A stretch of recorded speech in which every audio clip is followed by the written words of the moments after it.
Welcome to She Persisted. I'm your host, Sadie Sutton, a 19-year-old from the Bay Area studying psychology at the University of Pennsylvania.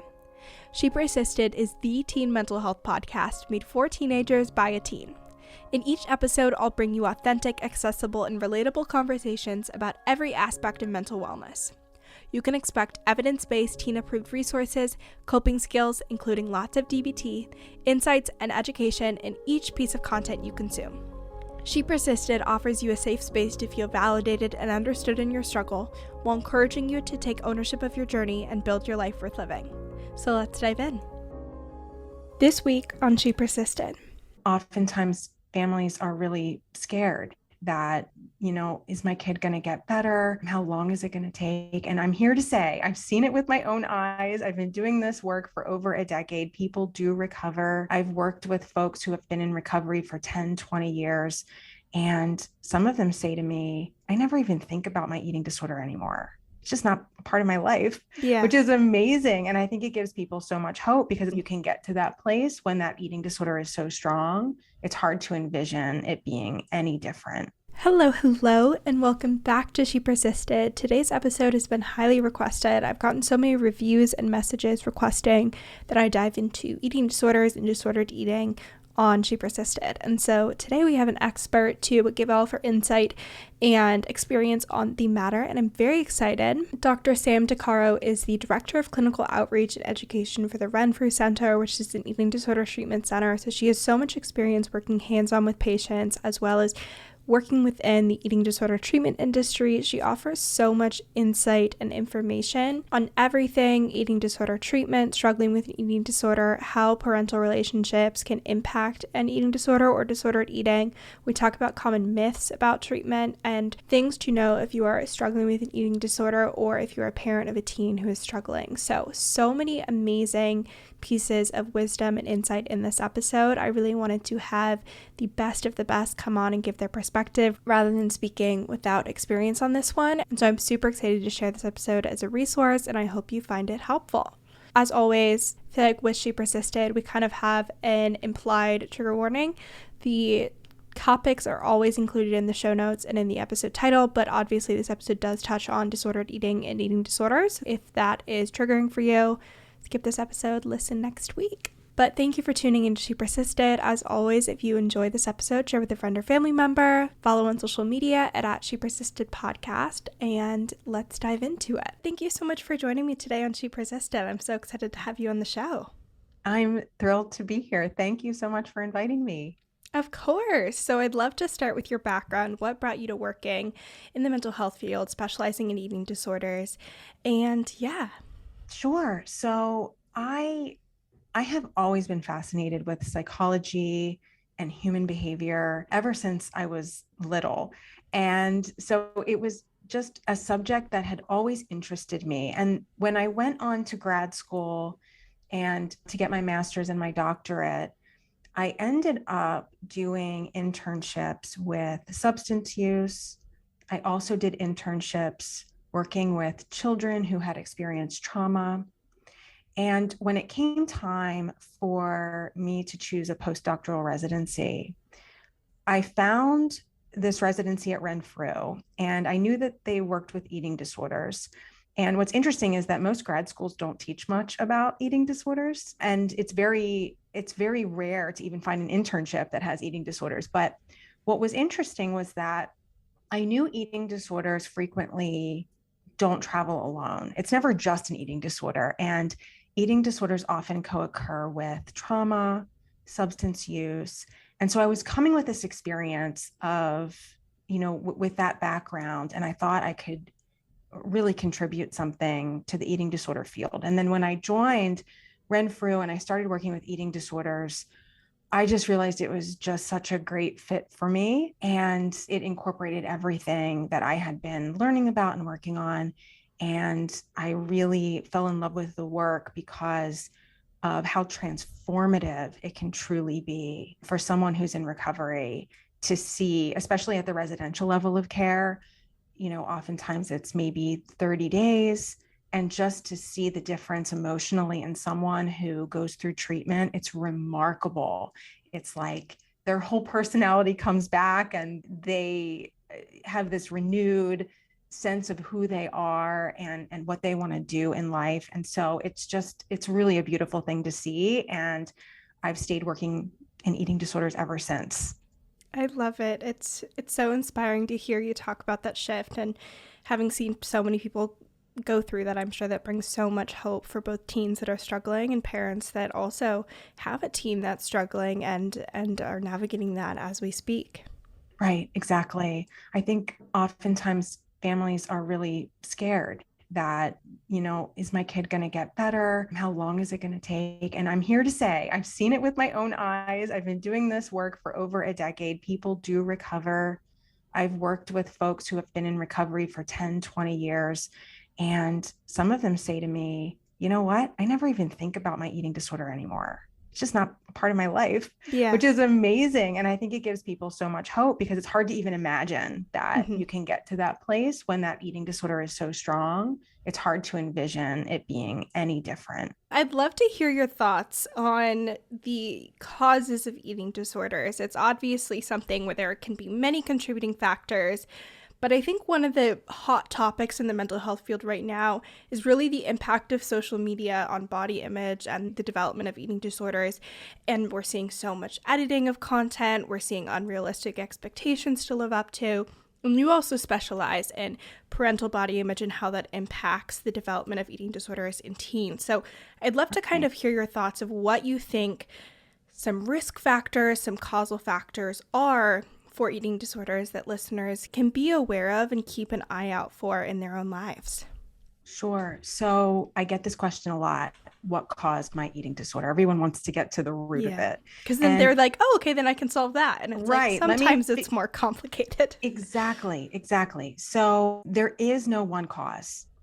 And I educate a lot of families on this and clients that actually eating disorders are very complex psychiatric disorders.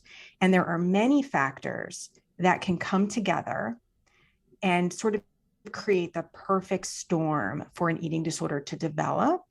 And then there's other factors that maintain it. So those factors could be, when we talk about the etiology, the cause of eating disorders, genetics, biology, psychological factors, culture, neurobiology, like there's so many different factors. And what happens is usually there's something in the environment that triggers it on. And that could be something as extreme as a trauma, or it can be something as innocuous as a transition, going to high school, going to college, just a big change, a big transition in life sometimes can be enough to trigger it on. For many folks, even the simple act of trying a diet can trigger on an eating disorder. NEDA has estimated that 20 to 25% of folks who diet will actually go on to develop a clinical eating disorder. Crazy. So, yeah. So, and especially because dieting is just so normalized in this culture. But there's so many factors that go into eating disorders and what maintains them. And I think many times parents are very worried that they've done something to cause it. And one of the first things I teach families, parents can't cause an eating disorder. There are just too many factors at play. However, parents, caregivers, partners can be very powerful supports in the recovery process. So I want to empower support people to step in and help and maybe do things differently and support their loved one differently, because it can be so powerful in the treatment process. We don't heal in isolation, we heal in connection. And yes, it's the connection with your treatment team. Yes, it's the connection with the community, but also the connection with your support people. Yeah. And half the work is teaching families how to support their loved one differently, because the families, I think, are doing the best they can. They're just kind of using their instincts around what they think their kid needs. And oftentimes there's major shifts that need to happen in the way that they're approaching this eating disorder. So that's a lot of the work that we do. What are some of those shifts or ways that families, friends, loved ones can support a teen that is struggling with an eating disorder, whether it's relationship dynamics or shifts that you can make in a household, ways you could support a friend, kind of that entire spectrum of how do you support someone, because it can be a really isolating experience to be struggling with an eating disorder.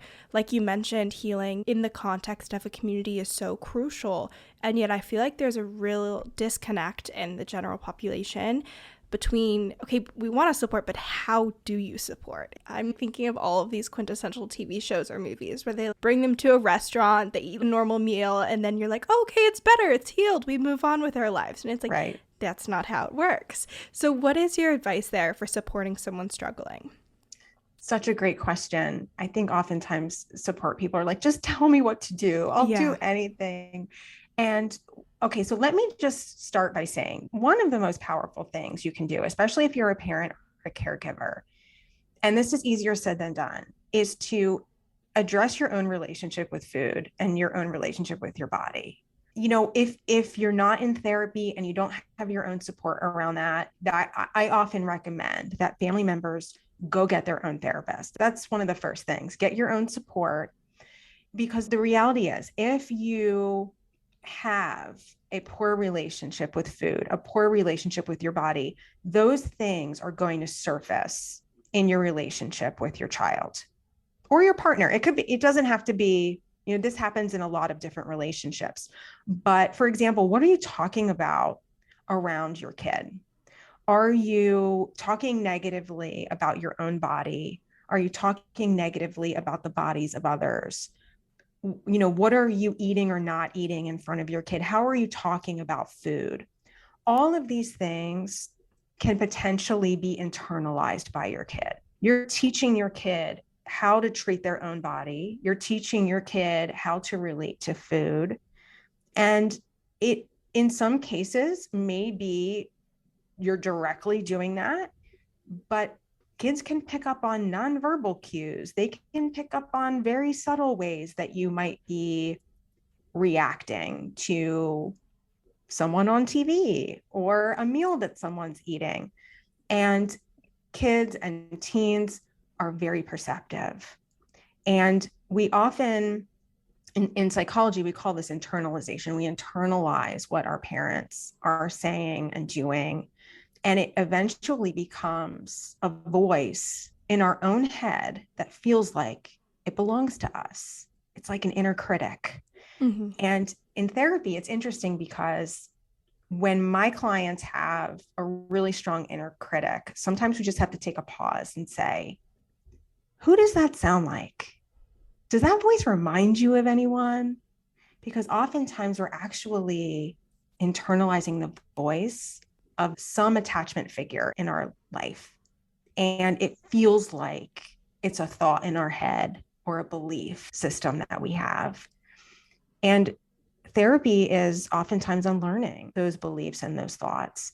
So parents, the first thing that you can do is examine your own relationship with your body, with food, and strive to have a healthier relationship with it. So that's one piece of it. But I think another piece, and this is another thing that we teach in eating disorder treatment, is how to validate emotions, because eating disorders are emotional disorders. And one of the big misconceptions about eating disorders is that it's about food and weight, and that's it. It's like once this person nourishes themselves and learns how to eat again, and the medical issues are resolved, that somehow they're cured. And I have to really manage expectations with many families. And I explain that actually, you know, if someone's in residential care, when they discharge from residential care, that's just the start. And recovery will go on for quite some time. And your loved one will decide when they want to say they're recovered, or if they want to continue to say that they're in recovery. But treatment is not a place where someone goes to get fixed, because they're not broken. Yeah. And yeah, so I have to teach families that eating disorders are emotional. Oftentimes the behaviors, whether it's binging, purging, restricting, are attempts to avoid, manage, dampen emotional experiences. And one of the really powerful things families can do is to validate emotions and learn how to do it. It's a skill. Yeah. And so that's a big piece of the work, is being able for the whole family to tolerate emotions and be able to express them in a healthy way. This is why I love DBT, because they make the parents learn the skills also. And I gave Yes. a talk yesterday to a group of parents that are trying to support their teens that are navigating mental health challenges. And when I was doing my slide deck, I asked my parents, I was like, what is your advice? What did you wish these parents would hear? And they both said, just recovery, whether it's from depression or anxiety or an eating disorder or any of these things, works so much better when the parents learn the skills alongside the kid. When you're Yes. both being so much more effective at tolerating distress and being interpersonally effective and navigating crisis and regulating your emotions, you have almost like a double chance of success, because you have both people being way more effective and not only navigating their own distress, but supporting each other. And it's just an amazing thing to see how the whole relationship and family dynamics change when both parties are doing the work. Absolutely. Absolutely. I couldn't agree more. And including family members and supports is crucial in the work that we do with eating disorders at Renfrew. I think sometimes teenagers are hesitant to involve their family members, and they might say, oh, they're never going to get it. I don't want them involved. I can do this on my own. And I really try to take time to help teenagers understand that, first of all, I get it that you're kind of losing hope that your parents can understand this stuff and actually use it. And especially if there's that blame piece there where we talked about how parents can impact that and that critical voice, if that's added to the picture. Like, I know when I started treatment, I was like, I do not want my parents involved at all. I do not want them involved in any therapy session. I had such an aversion to being vulnerable with them at all. Like, it's just such a mess, and it feels counterintuitive to involve them in the process. Right, exactly. And I should say that there are some cases where, we should not actually involve the parents. And there are definitely examples of that. However, I have worked with many parents who really do the work and really make the shifts they need to make. And they really end up being amazing supports to their kids. And that's really a beautiful thing to see. I really try not to give up on parents. And oftentimes what we see is that the parent is really just playing out maybe what they were taught when they were a teenager, the way maybe their family treated them and the relationships their families had with food and their own bodies. So, a lot of the work is about breaking patterns, breaking intergenerational patterns, and being the first in the family to do things differently. Like, maybe this is going to be the first generation that just doesn't diet. Yeah. And that can be kind of mind-blowing to people. It's like, well, my family always dieted and we've always been chasing a smaller body. And it's like, yeah, but you don't have to do that anymore. You can break the cycle right here, right now, and see what life is like when you actually have a healthy relationship with food. I love that. Are there factors, we talked about what can cause eating disorders. We talked about those different roles that relationships and genetics and all of these different things can play. You mentioned maintenance factors. What are the different things that maintain an eating disorder after you have initially developed this dynamic that makes it so difficult to recover from? I mean, one of the biggest statistics that float around that most people are aware of is that eating disorders are the deadliest mental illness. Like, it's very, very serious. And I think a huge piece of that is the maintenance. So what are some things that are added to that equation? Yeah, so I'm so glad you brought that up, because eating disorders are dangerous. They're very serious. They're the second deadliest in the DSM-5, second only to opioid use disorder. Okay. So we do have to take them seriously, and we want to treat them quickly and aggressively, so that, that's really the ideal situation, although accessibility to care is a whole other episode. Yeah. But ideally, if you do have access to care and you're fortunate enough, we do try to treat it early. But there are a lot of factors that can maintain an eating disorder. I mean, I'm glad you brought up social media before, because social media, there the research that I've come across, there are connections between social media use, disordered eating, poor body image, anxiety. And it seems like all the research is pointing to that the more you use social media, the harder it is to get a handle on all of that stuff. And it's interesting because some research that I found, there's certain behaviors on social media that seem to also impact anxiety and body image and disordered eating. Like, for instance, editing and posting a photo of yourself. What they found was in certain studies that subjects experienced increased issues with their body and increased anxiety when they did that. I think also comparing yourself on social media, folks who are already kind of prone to comparing themselves, social media is a really hard place to be if you're someone who is just sort of wired to compare yourself. One of the things that I talk about in my trainings and in eating disorder treatment is how important social media literacy is, and media literacy in general, because we have to be first aware of what we're doing. We need to take a pause and make more informed choices around who we're following, what we're liking, what we're actually doing on social media, and create boundaries around it if need be. There's a lot of good stuff on social media too, by the way. I mean, I'm on social media. I'm a mental health creator, a mental health content creator on there. So I don't think it's all bad, but I do think that oftentimes boundaries are needed. And what can be really helpful is to be sure that your feed is diverse and actually looks like the rest of the world, and not just looking like images that are thin, white, just kind of like falling into this rigid ideal of what society tells us we should look like. So part of it, I think, is making sure that we are conscious and mindful of the way that we're behaving on social media, but also that we're purposefully following creators that are diverse in body size, race, gender. We want to be sure that what we're looking at on social media actually reflects the world around us, and not just this, very small section of the population. That's huge. And I think it's something very reasonable, a very good shift to make in your feed. And you can be a critical consumer. I feel like with social media, we're like, oh, it happens to us. But the algorithm is really good at picking up on what you don't want to interact with. And it's really good at increasing images or videos or whatever it is that you're giving more attention to, especially TikTok. So if you are increasing engagement with content that boosts your mood and makes you feel good, and again, is reflecting those values you just mentioned, that shift can take place really quickly, and the algorithm will just get better and better and better at making social media a quote-unquote happier place to be in.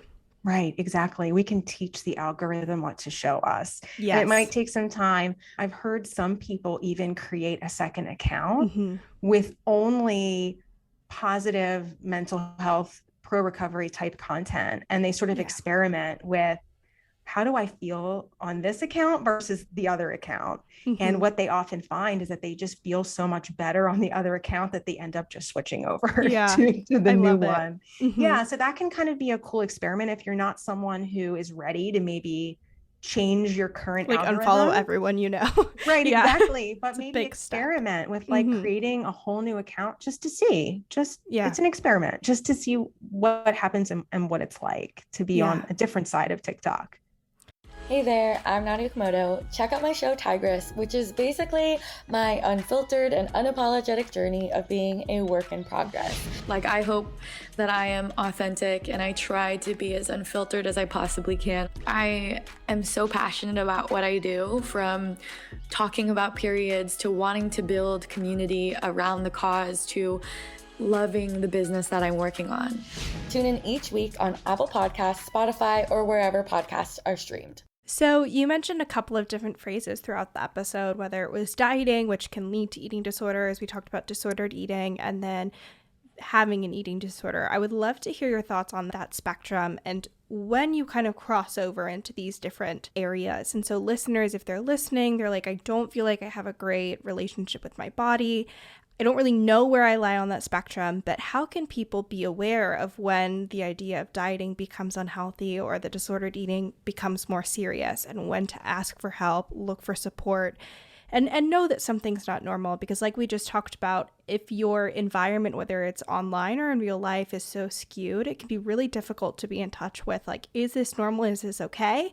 Or is this something that could be improved or better? Do I not have to live my life this way? And so I think it's helpful to kind of get some clarity there on these different components of the eating disorder spectrum. Yes. Thank you for saying it's a spectrum. I think you're the first person that, that I've gone on a podcast with that acknowledges that. Yes, it really is a spectrum. Yeah. And I think there are so many people who dabble in disordered eating, and it may or may not be causing them many issues medically, socially, cognitively. However, you don't have to have a full-blown clinical eating disorder to have problems with food and with your body. So I just want to be clear that you don't have to fit neatly in a category in order to get help and get support. There's lots of therapists and dietitians who are very skilled with just working with disordered eating and just helping people have a better relationship with food and their body. So, but I think there definitely are some signs that things are getting more in the realm of an eating disorder. So if you're noticing that you're having obsessive thoughts, intrusive thoughts about food, if you notice it's like all you want to talk about. Oftentimes with eating disorders, it's like they're so consuming that your world gets so small and your whole world becomes what you weigh, what you're going to eat, when you can get to the gym, and everything else just sort of fades away. And I think for some folks, that's part of what is maintaining the eating disorder, because there's things they just don't want to think about. Yeah. And so the eating disorder can be comforting in that way. But what happens is you end up shutting everything out, not just the things you're trying to avoid. So if you notice that you're feeling so anxious, so guilty, you're likely feeling depressed, because with eating disorders, oftentimes malnourishment is part of the territory, and a malnourished brain is often a depressed brain. So if you're experiencing all kinds of mood issues, if you are feeling so anxious, not only during a meal, but before a meal, after a meal, so much so that maybe you're not even going to restaurants anymore with your friends. Maybe you can't go to an event unless you know exactly what food is going to be there. These are all signs that maybe things are spiraling more in the direction of eating disorder. With exercise, for instance, exercise we see across many different eating disorders. But if you're someone who feels so guilty if you miss a day at the gym, or you're someone who's willing to work out even if you're injured or sick, because it's just, you feel like you can't handle the anxiety if you miss, that's a red flag. That's a red flag. So with eating disorders, when we talk about eating disorders, we're talking about certain symptoms. We're talking about restricting, we're talking about binging, we're talking about purging. And purging can take many forms. So I think the public often thinks of self-induced vomiting, right, as purging, but purging can be overexercise. Purging can be laxatives. So if you're finding yourself using these behaviors to cope and you're feeling like you can't stop, that is probably time to go and reach out and get an assessment and talk to someone, because there is help for this. And sometimes you just need some structure and support to break the cycle, and treatment programs can offer that. Sometimes you might just go to a therapist and a dietitian, and they can help you get on track. But it's not uncommon for someone to really need that kind of support, structure, and supervision to break the cycle, because these are really challenging disorders to treat. And so anyone out there who's struggling and you're beating yourself up because you feel like you can't do it by yourself, guess what? Well, first of all, you don't have to do it by yourself, but it is extremely difficult to try to break these cycles on your own. We really heal together. And I believe with eating disorders, you heal best in a community of other folks who are going through the same thing, whether it's a support group or a treatment program. It's so therapeutic to talk openly about this stuff and break down the shame and talk to each other and heal in a community setting. What are those resources that you recommend people start with? Is it going to their pediatrician and getting that referral for a therapist and a dietitian? Are there certain books that you recommend, treatment programs, etc.? Where do you direct people to when they're like, I think I want support, I want help, but I don't know where to go?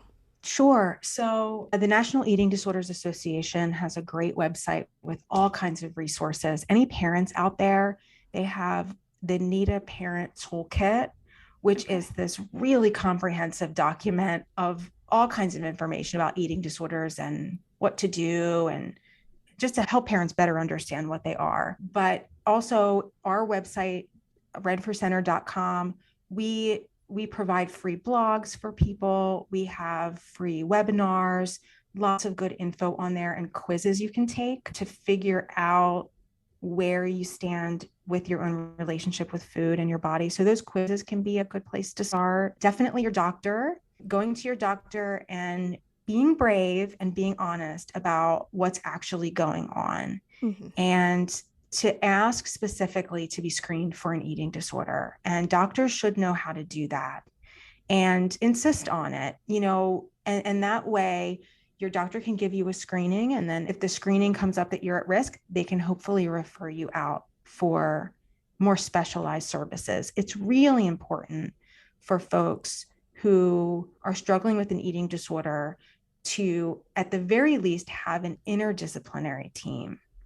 And because I think the misconception is that, I'll just go to a therapist, but actually eating disorders are treated by not only a therapist, but a doctor, a dietitian, and sometimes a psychiatrist, because eating disorders affect the body. Yeah. So it's a brain and body disorder. So we do need a team to treat. And then there's the nutritional piece, which is, figuring out how to eat differently and almost like relearning how to eat again.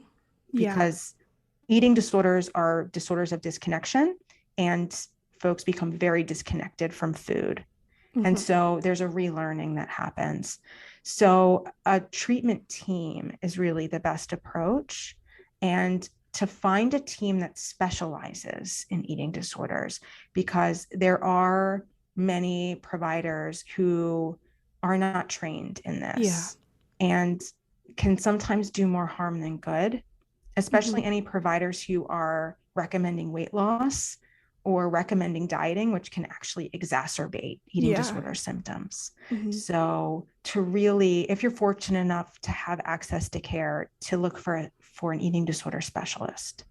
The last thing I want to ask you about is treatment myths and kind of debunking eating disorder treatment, because for whatever reason, I feel like there are so many different movies and TV shows and stories that very heavily portray eating disorders and glamorize them. And it's very inaccurate, especially eating disorder treatment. So if you could debunk some common myths that you hear or fears that you hear people coming into treatment with, where you're like, that is so not accurate. I don't know where you got that from, but I promise it's not like that, for people that are having that anxiety about getting support from what they've seen on social media and in TV shows and movies and etc. What are some of those myths that you could debunk? Oh, well, I'm wondering, Sadie, what myths come to mind for you? What do you hear? Well, I mean, I feel like I have a slightly atypical view, because a lot of the girls that I was in treatment with, either in inpatient or residential, also struggled with eating disorders.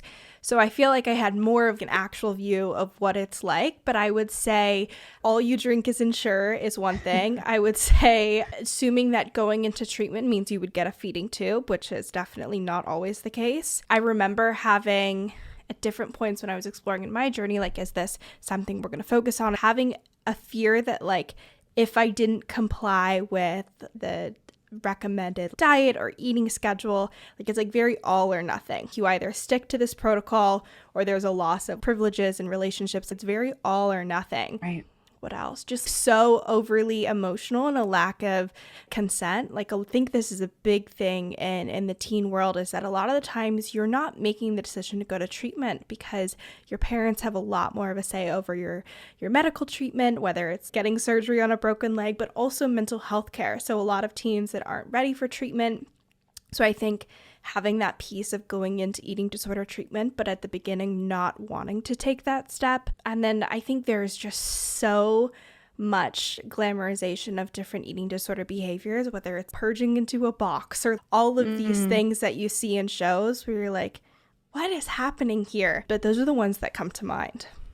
Yeah, so this is such a great question. So let's start with the Ensures. So for folks out there who are listening, Ensures are essentially supplements that come in different flavors that folks can have in eating disorder treatment. First, I want anyone out there listening to know that treatment should not be about forcing people to do anything. When we're coming up with a treatment plan and goals, this really should be a collaborative process. And the goals actually are supposed to be in what we call client language. So actually the goals are literally quotes that the client says, something they want to work on. Yeah. And so I want everyone to know that, yes, you have a treatment team, but you're part of that team and you're part of creating your treatment plan. So, and actually every week or every month, depending on what level of care you're in, you're actually signing off on that treatment plan and agreeing that these are the goals that you want to work on. So a really skilled provider, whether it's a therapist or a dietitian, is going to go at a pace that feels doable to you, and creating goals and facing fears gradually. So now, unless you're in imminent danger and someone has to intervene because your safety is totally on the line, at that point, then there might be a conversation about what to do about that. But that's a conversation actually that happens in the very beginning of treatment, and it's part of the consent process. It's like, if you do need to go to a hospital, maybe to get, IV fluids or something like that, because you are in imminent danger, would that be okay with you? And so there really is a lot of consent that happens before and during treatment. So no one should be forcing you to do anything, because forcing someone to eat is not going to help someone with an eating disorder. Yeah. Supplements are an option for some folks who maybe aren't ready to face some certain fear foods, but they still need nutrition to heal. That can be an option that they can choose to try. But they can also decline as well. So I think that's one of the most important things, that it's a collaborative process and consent is a big part of it. You brought up a feeding tube. So I think, I have heard parents say, you're not going to put a feeding tube in, are you? Again, consent. Yes. And a feeding tube is, sort of a last resort for someone who is really, really struggling with getting the nutrition they need. And a feeding tube can sometimes be a helpful tool to help someone get some nourishment and maybe even face those fears in a more gradual way. And we will not place a feeding tube, or a provider should not place a feeding tube, unless all parties involved are on board with it and fully consent to it. So the folks I've worked with who have needed a feeding tube through the years, they did want it and found it helpful. So any intervention in eating disorder treatment, ideally, we want the client to consent to it and understand why this intervention is going to be helpful. And then it's something that they're on board with. So I think that hopefully when you are in any kind of treatment, whether it's for eating disorders or another mental health issue, that you do feel like your therapist and your treatment team are working with you and working at a pace that feels comfortable to you.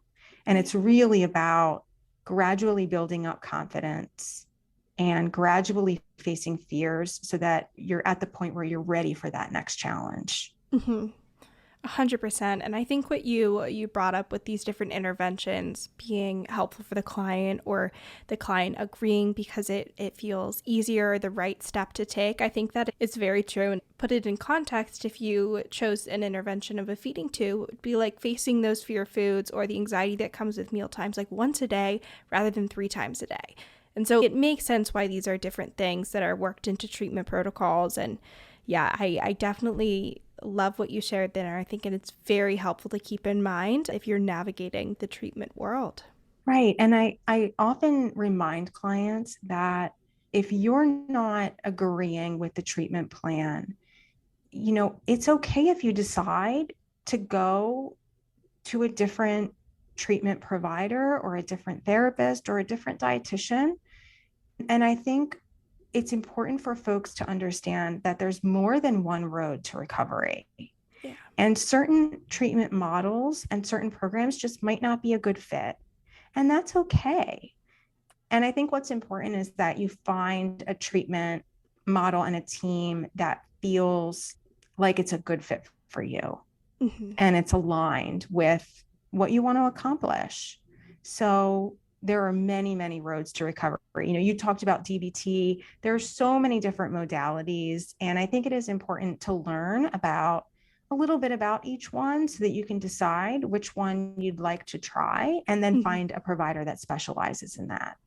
I love that. And I think that is a very reasonable and realistic thing to explore in your journey. And you mentioned resources to get information on those. If people want to continue to consume your content and follow along or work with you, where can they find your information?